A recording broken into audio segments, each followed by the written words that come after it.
Hello dear friends, welcome to all. कैसे हैं आप सभी? आशा करते हैं सभी अच्छे होंगे और अच्छे से अपने स्टडी कर रहे होंगे। आज इस वीडियो में हम कुछ आपके लिए अलग लेके आए हैं। अलग यह होगा कि अभी तक आपने ज़्यादातर आपने जीएस के जो वीडियोस देखे, जैसे उसमें साइंस के आपने देखे, ज़्यादातर वीडियो आपको साइंस के ही मिले हैं और प्रीवियस ईयर पेपर के क्वेश्चन भी आपको मिले हैं, जिसमें हमने हिस्ट्री का जैसे यूपी SSSC का करवाया है एक वीडियो में, है ना, पूरा प्राचीन इतिहास के बारे में जो भी क्वेश्चन पूछे गए हैं यूपी SSSC द्वारा उसका। और इसके अलावा कुछ वीडियो NTPC के जो प्रीवियस ईयर पेपर हैं जिसमें मैथ का और जीएस का पोर्शन हमने अलग अलग बनाया है।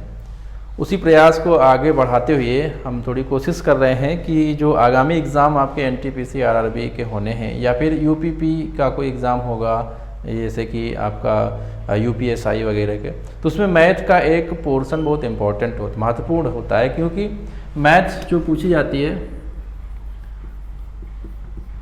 तो अच्छे खासे उससे सवाल आ जाते हैं, है ना, और एक बढ़िया स्कोर करने के लिए अच्छा सब्जेक्ट है। इस पर थोड़ा देखते हैं क्या चीज़ देखेंगे। आज शुरू से एकदम देखेंगे हम चीज़ें। सबसे पहले हम आज डिस्कस करने वाले हैं मैथ में प्रतिशत। एक ऐसा चैप्टर जो आपके मैथ में लगभग 50% स्कोर करने के लिए सक्षम है। क्यों? क्योंकि प्रतिशत के सवाल प्रतिशत से ही लगेंगे, परसेंटेज से ही लगेंगे। साथ में आपके जो क्वेश्चंस होते हैं जैसे कि आपका प्रॉफिट एंड लॉस, लाभ और हानि, इसके अलावा कंपाउंड इंटरेस्ट, सिंपल इंटरेस्ट, चक्रवृद्धि ब्याज और साधारण ब्याज, है ना, ये क्वेश्चंस भी इसी परसेंटेज पर ही डिपेंड होते हैं। कितना बढ़िया आपका परसेंटेज है उतना ही बढ़िया आपके ये सारे पोर्शन जो चैप्टर हैं, आपका लाभ और हानि, साधारण ब्याज और चक्रवृद्धि ब्याज, वो इस पे ही डिपेंड करते हैं। अगर प्रतिशत आपका अच्छा है, परसेंटेज आपने अच्छे से जान लिया है, तो उनमें कोई दिक्कत नहीं होनी है। और हमारा तरीका भी यही होगा कि अगर हम प्रतिशत पढ़ा रहे हैं तो इसी प्रतिशत के ही बेस पर हम आगे चक्रवृद्धि ब्याज, साधारण ब्याज या लाभ हानि जैसे चैप्टर भी एकदम एक ही तरीके से पढ़ेंगे। तो आप ये बहुत बेहतर तरीके से आप जानेंगे और डर के नहीं पढ़ना ज़्यादा कि आप बिल्कुल डर जाएं मैथ में। ऐसा कुछ नहीं, ऐसे सवाल नहीं आते हैं एग्ज़ाम्स में। बहुत सारे लोग डरा देते हैं ऐसे ऐसे सवाल दिखा के, है ना, तो डरने वाली कोई बात नहीं है। क्वेश्चन हम आपको ऐसे बताएंगे जो बिल्कुल प्रीवियस ईयर में उस प्रकार के आए होंगे पहले से, या बिल्कुल आने की कंडीशन में है, क्योंकि वैसे ही क्वेश्चन बनते हैं, आप देखते हैं साल दर साल वैसे ही क्वेश्चन आते रहते हैं, है ना।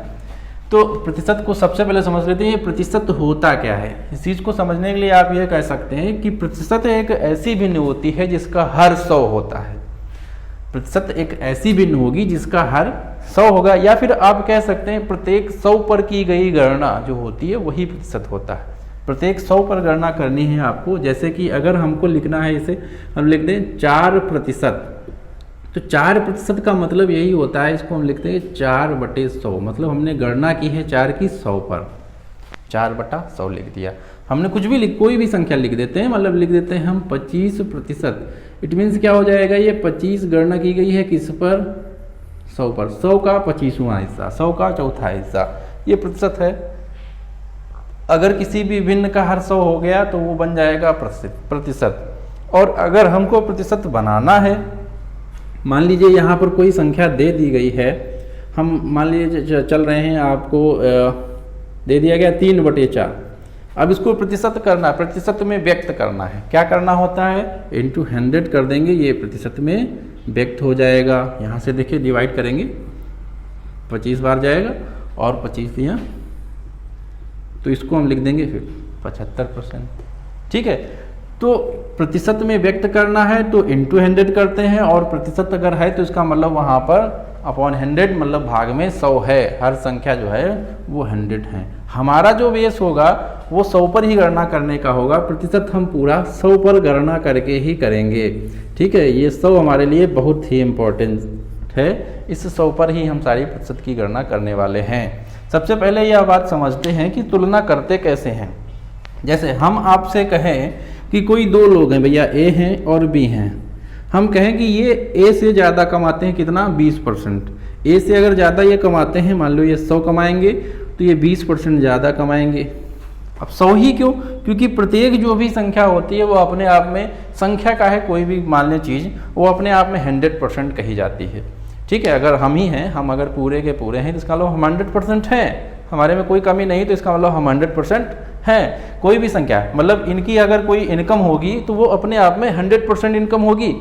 अब उससे कोई ज़्यादा है कम है कितना परसेंट वो हम देखेंगे, ठीक है।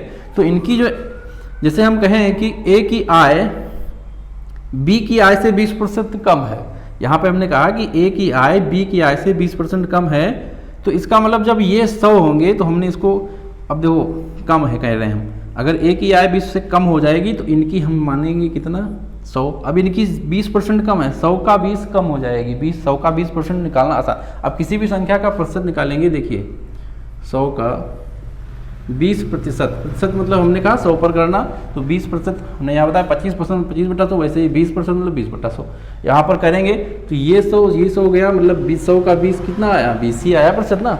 तो वही चीज़ समझेंगे यहाँ पर कि हमने यह कहा कि ए की जो आय है वो बी से 20% कम है, तो इसका मतलब बी है 100% अपने आप में, और बी की जो 100% है इनसे इनकी 20% कम है, इसका मतलब इनकी कितनी हो जाएगी फिर 80। अब 80 हो जाएगी। अब हम कहें कि भैया ए की जो आय है वो बी की आय से तो 20% कम हो गई। अब हम अगर ये पूछ लें कि बी की आय ए से कितनी अधिक है, ये तो यहाँ पर हो गई, हमने कम कहा, कम है, ठीक है। अब हम इनसे पूछ लें कि भैया कितना अधिक है, कितने प्रतिशत अधिक है, तो आप क्या करेंगे, तुलना करेंगे भैया इन दोनों की सैलरी का। कैसे, अब देखो यहाँ से कितना ये है, इनसे अधिक है, पता चल रहा है कि 80 से 100 पहुँचा, मतलब ये 20 अधिक है। कितना अधिक है, 20 अधिक, किससे, इनसे, ए से 20 अधिक हैं, तो ये आगे इनटू प्रतिशत हमको ज्ञात करना है, तो इनटू जो उस भिन्न को अगर प्रतिशत में व्यक्त करना हमने बताया, क्या करते हैं, इनटू 100 करेंगे, प्रतिशत बनेगा। तो हमने क्या कर दिया, इसको कर दिया। अब देखिए क्या होगा, 20 चौके 80 और ये हो जाएगा 25, ठीक है। इसका मतलब क्या हुआ, जो इनकी आय इनसे कितनी अधिक है, वह 25% अधिक है। क्लियर है, नहीं क्लियर है, एक चीज़ और देखते हैं क्यों। अब यहाँ पे समझ लेते हैं क्या हुआ था। इन सवाल में आपसे ये कहा गया कि ए की आय बी की आय से 20% कम है, तो बी की आय ए से कितनी ज़्यादा है। हमको पता चला यहाँ से ज़्यादा जो है वो 20 ज़्यादा है, प्रतिशत ज्ञात करना है किससे ज़्यादा है, इनसे ज़्यादा। अब यहाँ पर जो ये तुलना करने वाली बात आई, ये चीज़ समझने वाली है। जो तुलनात्मक संख्या होगी वह हमेशा हम नीचे रखेंगे, मतलब बटे में जाएगी हमारी, जिससे हम तुलना कर रहे होंगे जिसकी, तो वो हमेशा कहाँ जाएगी, नीचे। अगर हम आपसे यह कहें कि 48 का 24 कितने परसेंट है, 48 का 24 कितने प्रतिशत है, तो आप क्या करोगे भैया, 48 का 24 कितने परसेंट है, ठीक है। अब 24% किसका कह रहे हैं, इसका कितने परसेंट है, तो क्या करेंगे, 24/48 प्रतिशत कहा गया है, तो इंटू 100 कर देंगे, यहाँ पर पता चलेगा 24 दूना 48, 2 से डिवाइड करेंगे, इसका मतलब 24 कितना परसेंट आया, 50% आया। 48 का 24 कितना परसेंट है, ठीक है। या आपसे कहा जाए ये कि आपसे कहते हैं 36 का कितना प्रतिशत 6 है, आपसे ये बात कहा। अब 36 का कितना प्रतिशत 6 है, अगर ये बात कही गई है तो इसका मतलब 6 की तुलना करनी है, किससे करनी है, वो 36 से करनी है। तो कितना प्रतिशत 6 है देख लेंगे, 6 किसका कितना परसेंट है, 36 का इंटू 100 करेंगे यहाँ, ठीक है। अब क्या करेंगे, 6 से डिवाइड करेंगे, 6 आएगा। अब यहाँ पर डिवाइड करेंगे तो क्या आएगा, अब 6 से एक बार जाएगा, एक बार गया 4/6 बार गया, यहाँ पर 4 इंटू 6 हुआ। अब 4/6 को हम लिख सकते हैं 16। अब 2 से जाएगा 2 3, मतलब 16 से ही 2/3 प्रतिशत। तो ये आशा करते हैं समझ में आया होगा ये कैसे किया जा रहा है, कौन सा कितना परसेंट है। अब कुछ सवाल देखते हैं, इसी मेथड पे हम कुछ सवाल देख रहे हैं अभी, बिल्कुल ऐसे ही।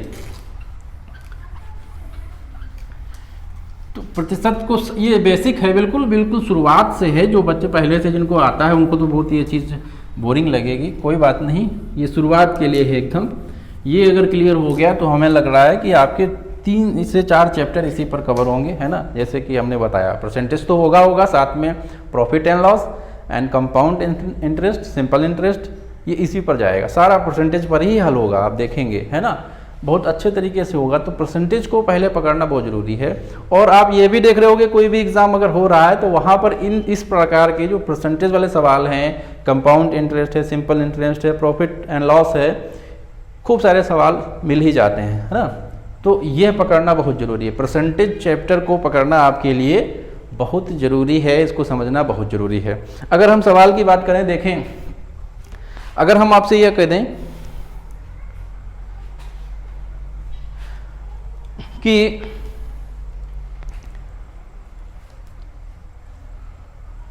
3 kg का कितने % 12 ग्राम है, हमने कह दिया 3 kg का कितना प्रतिशत 12 ग्राम है। क्या करेंगे भैया, हमने कहा तुलना करनी है। अब ये 12 ग्राम है, ये केजी है, ये भी ध्यान रखने वाली चीज़ है। यहाँ पर ग्राम है, केजी है। अगर हम 3 केजी की बात करें, 1 केजी बराबर कितना होता है, 1000 ग्राम। सबसे पहले तो ग्राम में हमको तुलना करनी, तो ग्राम में पूरी जो है वैल्यू होनी चाहिए। तो यहाँ पर 3 केजी का मतलब कितना हो गया, ऑब्वियसली कितना हो गया, 3000 ग्राम।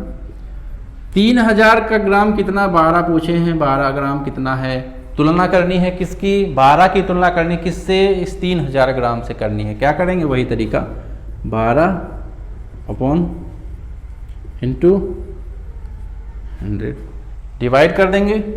देखिए, ठीक है, 6 दूनी 12, 6 पंचे 30, ठीक है, 2/5, 2/5 का मतलब क्या हो गया, आप डिवाइड करेंगे तो 0 पॉइंट लगेगा और 0 हो जाएगा, 20 हो जाएंगे, 5 चौके 20, 0.4%।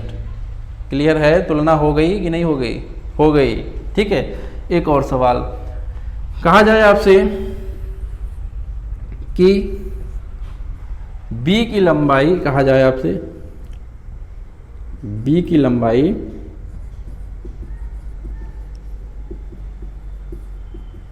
ए से कहा गया 40% अधिक है, अधिक है। और आपसे क्या है, बी की लंबाई एक ए से 40% अधिक है। तो पूछा जाए बी की लंबाई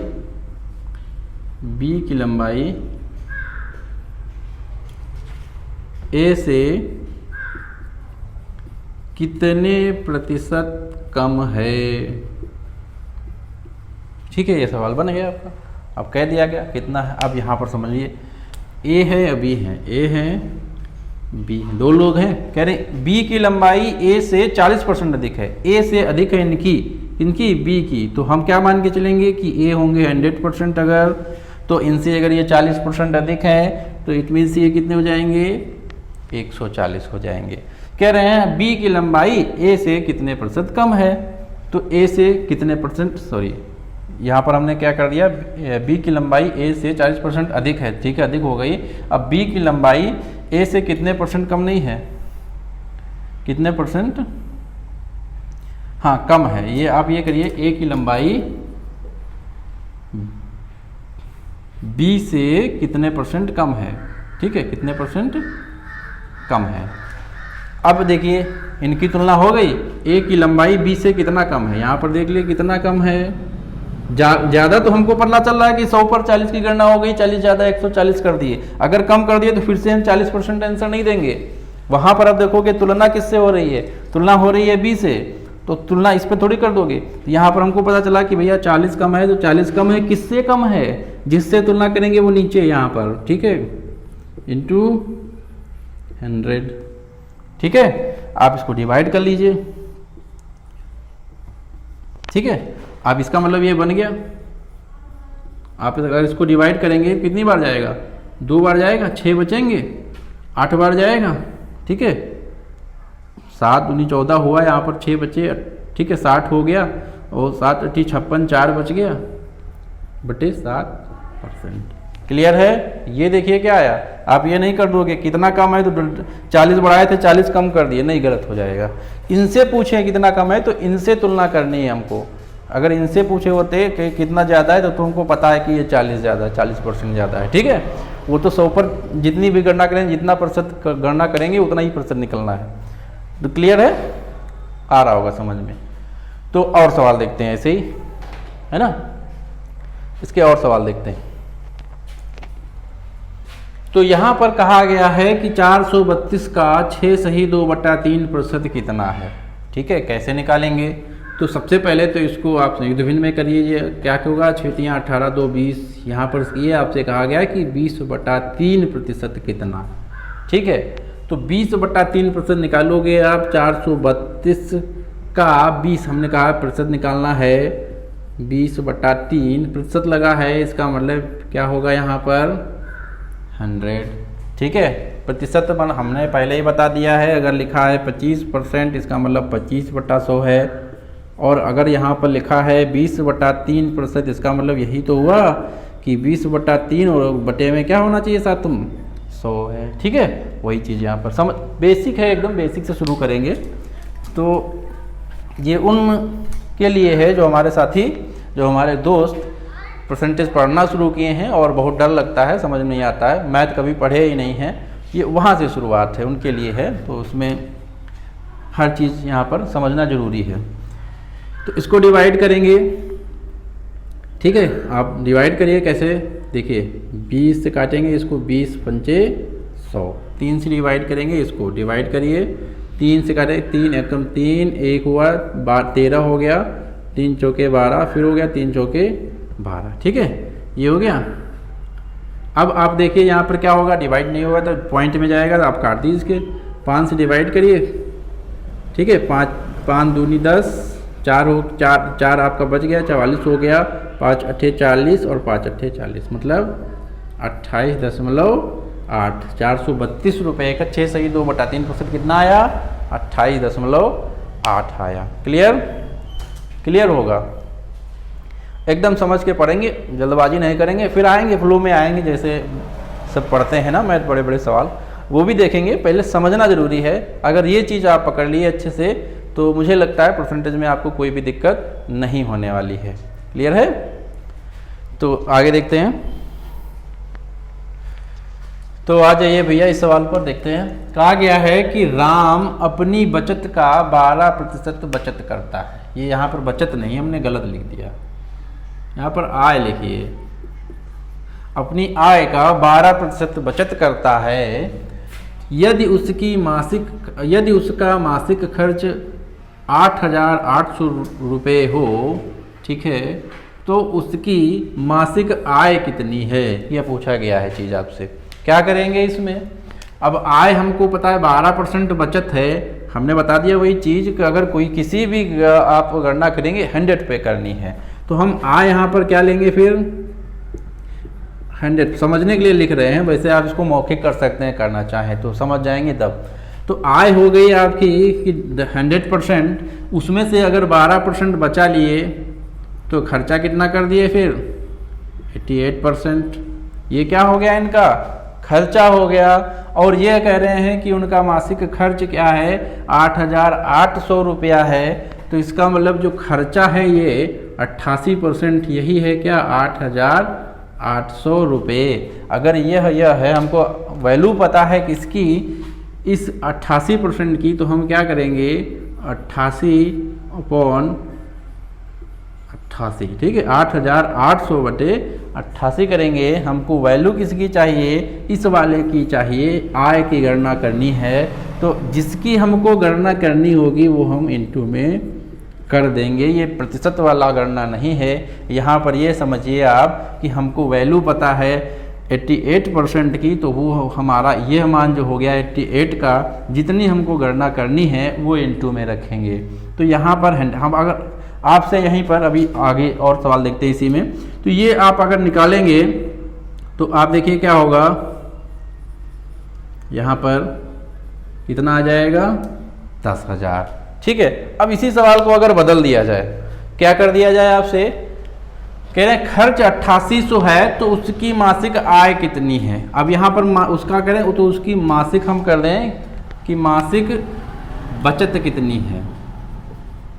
अगर यह चीज़ कर दें तब क्या होगा, देखिए आप उसको 100% निकालने की जरूरत नहीं है, आप इसको डायरेक्ट निकाल सकते हैं। 100% नहीं निकालेंगे, क्यों नहीं निकालेंगे, देखिए क्या होगा। हमने बताया जब जो वैल्यू पता है वो आप लिखेंगे 8,800 रुपये अपॉन कितना, ये 88% की वैल्यू है हमारी, हमको चाहिए कितनी, ये वाली वैल्यू, 100% नहीं चाहिए हमको, ये नहीं निकालना है, क्या निकालना है ये, तो यहाँ पर क्या कर देंगे, इंटू 12 कर देंगे। 100 निकालनी होती तो 100 कर देते, तो निकालना है तो क्या करेंगे, इसको डिवाइड करेंगे, देखिए एक बार जाएगा और यह 12 इंटू ये होगा, इसका मतलब जो बचत जो कर रहे हैं वो कितने रुपए की हो जाएगी, 1200 रुपये की हो जाएगी। क्लियर है? ऐसे ही सवाल, ये शुरुआती तौर के सवाल हैं, अच्छे से आप समझ जाएंगे इस चीज़ को, कहाँ पर कौन सी वैल्यू पुट हो रही है, कब यहाँ पर इंटू में 100 होगा, कब यहाँ पे इंटू में अन्य कोई संख्या होगी, कब यहाँ पे 100 होगा, कब क्या होगा यहाँ पर कोई और संख्या, ये समझ गए तो समझ लीजिए परसेंटेज क्लियर हो गया। ठीक है, तो आप परसेंटेज पे ऐसे और सवालों की गणना कीजिएगा, जैसे कई सारे आजकल एनटीपीसी या ले ले ग्रुप डी वगैरह आरआरबी में कुछ सवाल आते हैं डायरेक्ट परसेंटेज ही पूछा जाता है ना। जैसे भी हमने पिछले सवाल बताए कि 3 kg का 12 ग्राम कितना है, ऐसे ही पूछे जाएंगे, संख्या में पूछा जा सकता है, तो वो गणना करनी आनी चाहिए। तो सरल सरल ये गणनाएँ हैं, आप इनको करना सीखिए, फिर और आसान तरीके पे जाएंगे अगले वीडियो में। ठीक है, अभी आप सीखिए, प्रैक्टिस करिए। आशा करते हैं परसेंटेज के तौर तरीके समझ में आए हैं। ठीक है, अगले सवालों अच्छे सवालों के साथ मिलते हैं अगले वीडियो में। Thank you.